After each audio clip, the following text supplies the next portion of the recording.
Olá, minha amiga, meu amigo, que bom a gente se encontrar pela primeira vez em 2024, nesta segunda-feira, 1º de janeiro.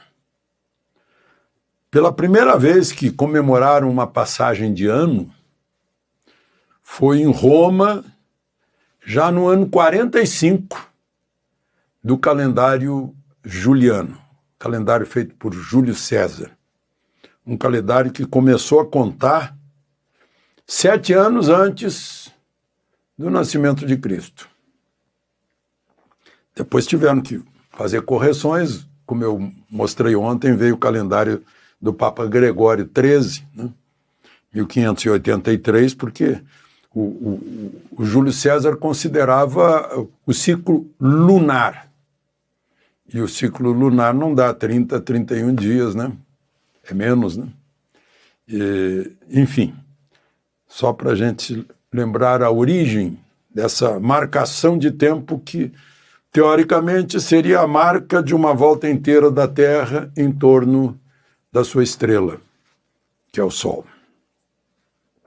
Num dia como hoje, em 1502, esses portugueses estavam desbravando o mundo. E aí chegaram na entrada da Baía da Guanabara e acharam que fosse um rio. Como era o primeiro dia de janeiro, Rio de Janeiro, que virou capital depois em, acho que 1783, 1763.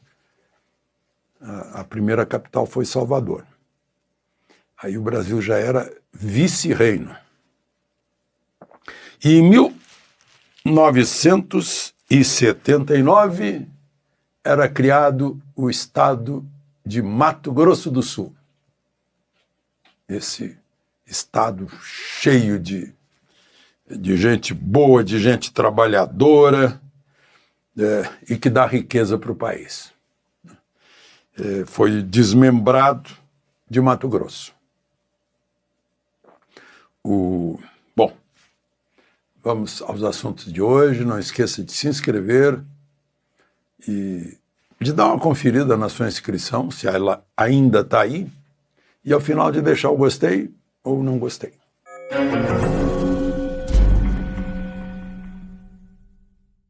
Vejam só, me chama a atenção, sempre que ganha o Prêmio Nobel da Paz é porque fez alguma coisa em benefício da humanidade.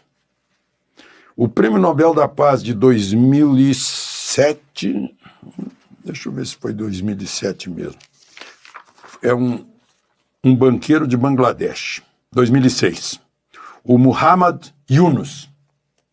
Recebeu o Prêmio Nobel da Paz porque ele libertou milhões de pessoas em Bangladesh criando microcrédito no seu banco, empréstimos inferiores a $100. Isso representou a libertação da miséria para muita gente. Ele ganhou o Prêmio Nobel da Paz por isso. Pois agora ele foi condenado à prisão. 6 meses de prisão, porque no banco dele ele não criou um fundo de assistência social para os funcionários. Supostamente lá não tem previdência pública estatal. Cada um tem que, uma grande empresa tem que criar um fundo de assistência. Aqui tem, né? Tem, principalmente nas empresas estatais. E ele está sob fiança, entrou com recurso, mas parece muito claro que é uma questão política, porque a atual chefe de governo vai ter eleição dia 7 e ela quer 5º mandato. E ele estava criando um partido político que ia fazer frente a ela. Tá muito parecido com uma decisão judicial de cunho político, que não é novidade para a gente. Aliás, o presidente Bolsonaro, como se sabe, em outubro foi declarado inelegível no Tribunal Superior Eleitoral por 5-2.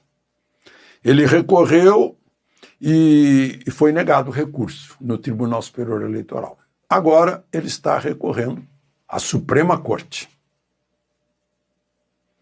e foi feito sorteio do relator.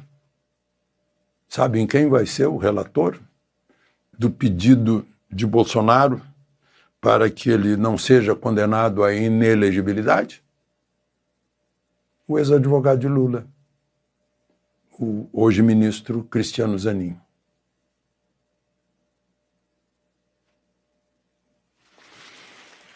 Vamos em frente.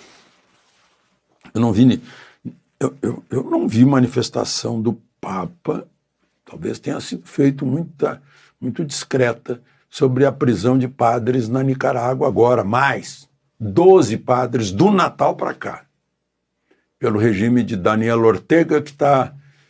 Ele foi 2 vezes presidente antes disso, mas assumiu em 2007 e não largou mais, porque ele prende quem for candidato adversário. Quem quiser o cargo de presidente, ele manda prender. E funciona.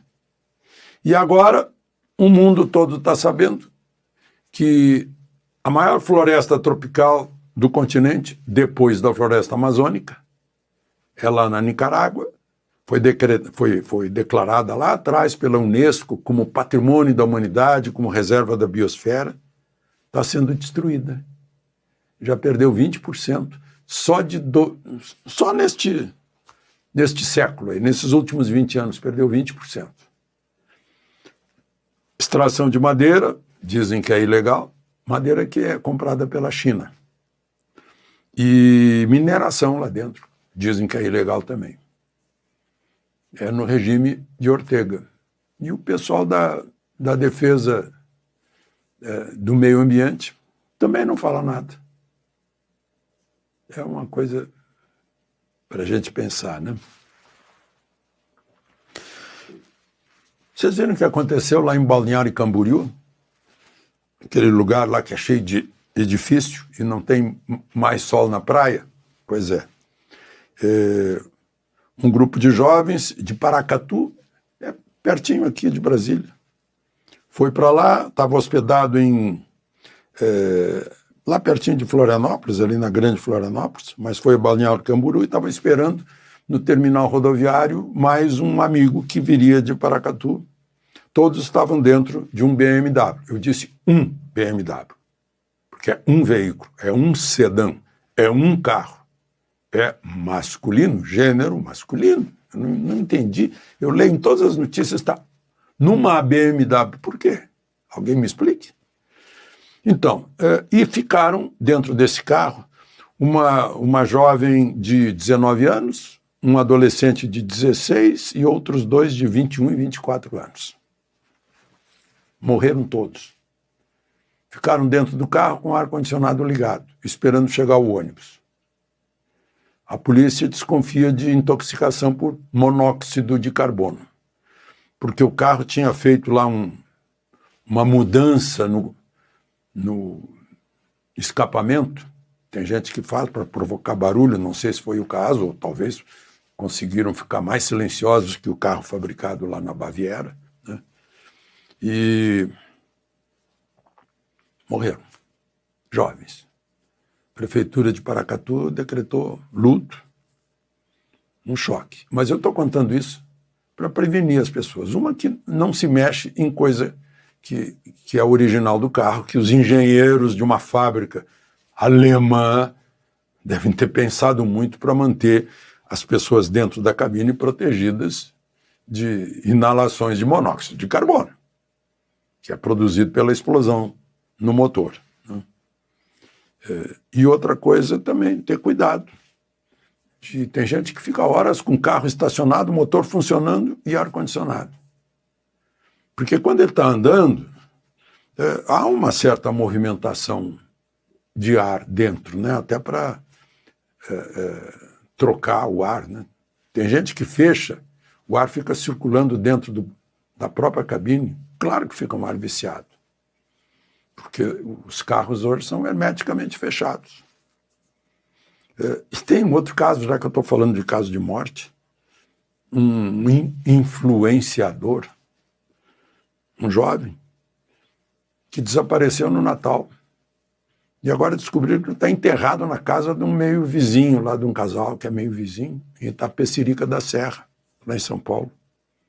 O casal diz que ele teve uma parada cardíaca por superdose de drogas, de cocaína. Provavelmente o casal se sentiu cúmplice, né? Porque também devia estar cheirando, inclusive com uma mulher que estava grávida. Pobre do feto que já vai recebendo a substância tóxica, né? E já vai se viciando. E assustados talvez abriram uma cova e enterraram no pátio. Agora descobriram tudo. Se eles não tiveram participação na morte, ainda tem o crime de ocultação de cadáver. E eu queria terminar, já que eu falei de um BMW, um Mercedes, um Alfa Romeo. Um Alfa Romeo ainda dá para perdoar, né? Porque é um carro italiano, é uma máquina, né? Mas falar de nomes também. Virou notícia uma onça do Zoológico de Brasília que conseguiu galgar um pilar da fossa onde ela fica presa, né? Subiu e foi até lá em cima e chegou perto das pessoas. Como se sabe, a onça, que é o jaguar-onça, né? É típico do Brasil. Tem a mordida mais forte dos felinos. Você vê uma onça caçando jacaré como faz, né? Aliás, jaguar significa onça na língua indígena brasileira, né? Jaguaribe, né? É rio da onça, por exemplo. Jaguatirica, né? É uma onça pequena, né? Mas, enfim, o que eu queria falar aqui da onça é que o nome da onça é uma onça macho. É Peter. Uma onça bem brasileira é Peter. Gente, eu lembro de um simpático cachorro que a gente pegou na rua, abandonado, lá em Porto Alegre, na Zona Sul, em Ipanema. E não sei por que a gente deu o nome de Pierre. Aí levamos ao veterinário para fazer um exame geral, né? Em geral, esses animais estão com vermes e tal.